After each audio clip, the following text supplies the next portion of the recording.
Friends, हमारे YouTube channel Shiv Shakti study man पे आप सभी का स्वागत है।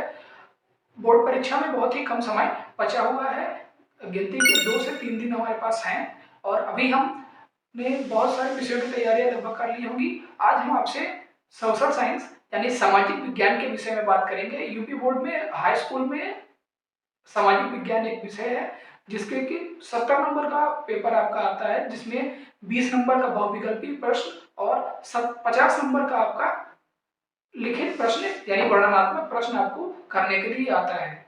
आप इसके साथ साथ आपको इस 50 नंबर के क्वेश्चन पेपर में 10 नंबर का आपका मानचित्र भी आता है, जो आपके लिए बहुत ही इंपॉर्टेंट है। आप छोटे प्रश्नों और मानचित्र पर विशेष ध्यान रखिएगा, यानी बहुविकल्पीय प्रश्न और जो अति लघुत्तरी और लघुत्तरी प्रश्न हैं उन पर विशेष ध्यान देने की जरूरत है। और साथ ही साथ आप मानचित्र पर भी अगर थोड़ा सा ध्यान देते हैं तो आप आसानी से अच्छा नंबर अपने सामाजिक विज्ञान के पेपर में स्कोर कर सकते हैं। ये एक गेनिंग सब्जेक्ट है, इसमें आपको स्कोर बहुत अच्छा मिलता है, बशर्ते कि आप अपने मानचित्रों का अभ्यास और छोटे प्रश्नों का अभ्यास लगातार निरंतर करते रहें।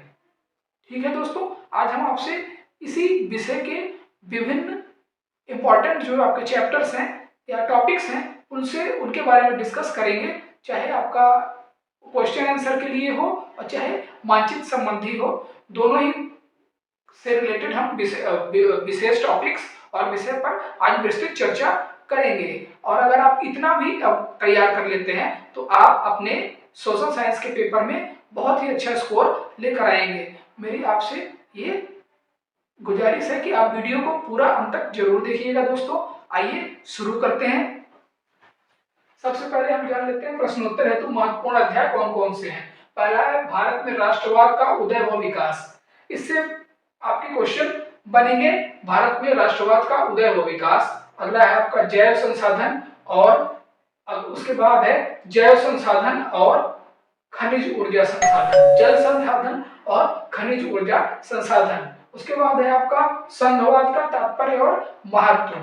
ये इंपॉर्टेंट टॉपिक है, आपका चैप्टर भी बहुत ही इंपॉर्टेंट है। उसके बाद है आपका लोकतंत्र विविधता का महत्व क्या है, इस पर आपको ध्यान देने की जरूरत है। जनसंघर्ष, जनसंघर्ष में विशेष रूप से असहयोग आंदोलन अथवा सविनय अवज्ञा आंदोलन, इसका क्या प्रभाव जनसंघर्ष का पड़ा, किस तरह से आजादी पर इसका प्रभाव पड़ा, इस पर विशेष ध्यान देने की जरूरत है। इसके अलावा राजनीतिक दलों का लोकतंत्र में क्या महत्व है, राजनीतिक दल क्यों होने चाहिए, राजनीतिक दल क्यों नहीं होने पर क्या होगा, या एक से ज्यादा राजनीतिक दल है तो क्या है, ये सब सारे जो टॉपिक्स हैं इस चैप्टर के अंतर्गत आते हैं। राजनीतिक दलों का लोकतंत्र में महत्व, ये भी बहुत ही इंपॉर्टेंट आपका टॉपिक है। इस टॉपिक से आपके क्वेश्चन लघुत्तरी और दीर्घोत्तरी बनने की भी संभावना है। भारतीय अर्थव्यवस्था के विभिन्न क्षेत्र, यह भी एक इंपॉर्टेंट टॉपिक है। भारतीय अर्थव्यवस्था इस समय कैसी है, क्या उसका प्रभाव है क्या नहीं, वह आपकी जो पुस्तक में दिया हुआ है वह बहुत ही व्यापक क्षेत्र है, जिससे क्वेश्चन बनने की आपकी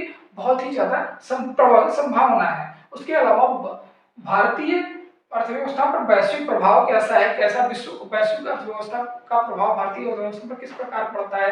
अगर वहां मंदी है तो हमारे ऊपर क्या प्रभाव पड़ता है, अगर वहां पर वो अर्थव्यवस्था ग्रूम कर रही है तो हमारी अर्थव्यवस्था पर कितना प्रभाव डालेगी, चाहे वहां लाभ हो या हानि, उसका क्या प्रभाव हमारी अर्थव्यवस्था पर पड़ता है। इसका विस्तृत और व्यापक अध्ययन इस चैप्टर के अंतर्गत दिया हुआ है, जिससे आपका बहुत ही इंपॉर्टेंट चैप्टर है ये, जिससे आपके क्वेश्चन बनने की बहुत ही प्रबल संभावना है। ये चैप्टर आपका यहाँ के साथ साथ आगे की क्लासेस में भी, आगे जब आप इसी प्रकार कॉम्पिटिटिव एग्जाम देंगे तो वहां भी ये चैप्टर्स बहुत ही इंपॉर्टेंट है, इसलिए इसको ध्यान से पढ़िएगा।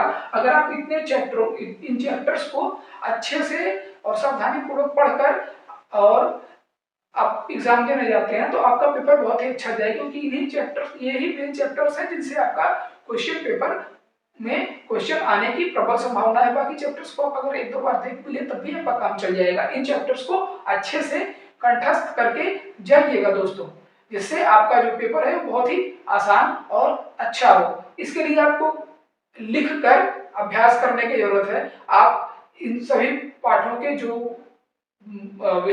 विशेष वाक्य हैं, विशेष पद हैं, विशेष बातें हैं, उसको आप एक अलग कॉपी में लिखते चले जाइए, जिससे आपका ये तैयार होता चला जाए। और वर्णनात्मक प्रश्नों का अभ्यास करते समय उन्हें बिंदुवार लिखने की जरूरत है। शीर्षक डालकर बिंदुवार लिख लीजिए। जैसे हमने डाला असहयोग आंदोलन, असहयोग आंदोलन में जितने भी महत्वपूर्ण बातें हैं उसे आप बिंदुवार लिख लेंगे तो आपका अभ्यास भी हो जाएगा और आपकी लिखने की स्पीड भी बढ़ जाएगी, क्योंकि आप इस विषय में पेपर जो आपका है वो थोड़ा बड़ा आता है और समय हमारे पास सीमित होता है, 3 घंटे 15 मिनट का ही समय होता है। तो इसलिए लिखकर अभ्यास करना बहुत जरूरी है। क्यों? क्योंकि करत करत अभ्यासते जड़मत होत सुधान, रसरी आवत जातते सिल पर परत निशान।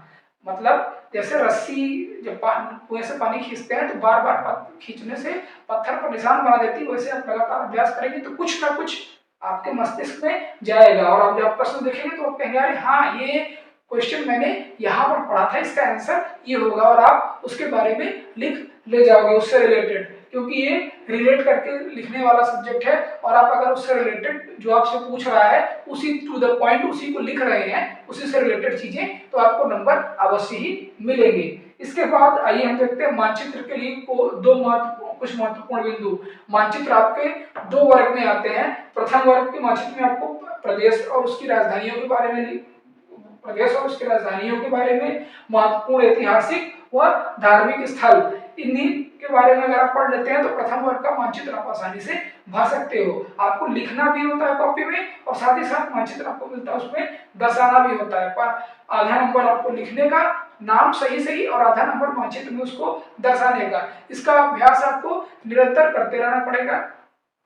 आपके मानचित्र संबंधी प्रश्न आपकी पुस्तक में भी दिए हुए हैं, हर चैप्टर के लास्ट में आप उनका अभ्यास करिए, उससे आपका कार्य पूरा हो जाएगा। इसके अलावा जो दूसरा वर्ग होगा उसमें खनिज उत्पादन जो कहाँ होता है, भारत में कौन सा खनिज कहाँ पाया जाता है उसके बारे में, वस्त्र उद्योग कहाँ पर है, किस तरह कौन सा प्रसिद्ध वस्त्र कहाँ पर किस प्रकार का प्रसिद्ध है, ऊनी वस्त्र कहाँ प्रसिद्ध है, और कपास का वस्त्र कपास उद्योग कहाँ पर है, सूत उद्योग कहाँ पर है, ये सब कुछ आप वस्त्र उद्योग में इनके बारे में आपको जानकारी होनी चाहिए। उसके साथ साथ कागज उद्योग कहाँ पर कागज के कारखाने हैं ये पता होना चाहिए। परमाणु ऊर्जा केंद्र तथा मुख्य महत्वपूर्ण बांध और उनसे संबंधित नदियों की स्थिति क्या है, या भारत में नदियों की स्थिति क्या है, ये सब आपके वर्ग 2 के मानचित्र के लिए इंपॉर्टेंट है। तो इस तरह से अगर आप इन बिंदुओं पर विशेष ध्यान देंगे तो आप मानचित्र भी आसानी से और बहुत ही अच्छे तरीके से भर पाएंगे दोस्तों। तो ये था हमारा सामाजिक विज्ञान की कक्षा 10 के लिए अति महत्वपूर्ण अध्याय, जो कि आपके यूपी बोर्ड एग्जामिनेशन के लिए बहुत ही ज्यादा इंपॉर्टेंट है। अगर आप इतना भी पढ़ के जाते हैं दोस्तों तो आप आसानी से 60 प्लस नंबर स्कोर कर पाएंगे। 70 में से 60 प्लस आप आसानी से स्कोर कर जाएंगे। और हमारा इस बार का मोटिव भी है अब की बार 90% पार। ठीक है दोस्तों, ये टॉपिक्स बहुत ही ज्यादा इंपॉर्टेंट है, इनको जरूर एक बार पढ़िएगा।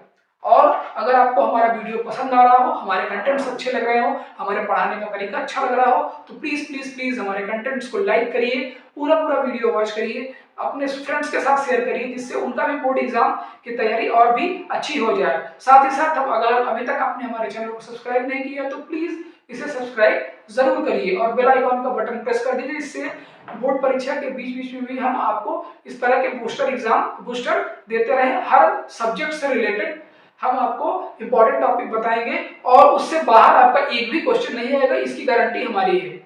ठीक है दोस्तों, इसी के साथ आज का वीडियो समाप्त होता है। धन्यवाद। हमारा प्रयास आपकी सफलता।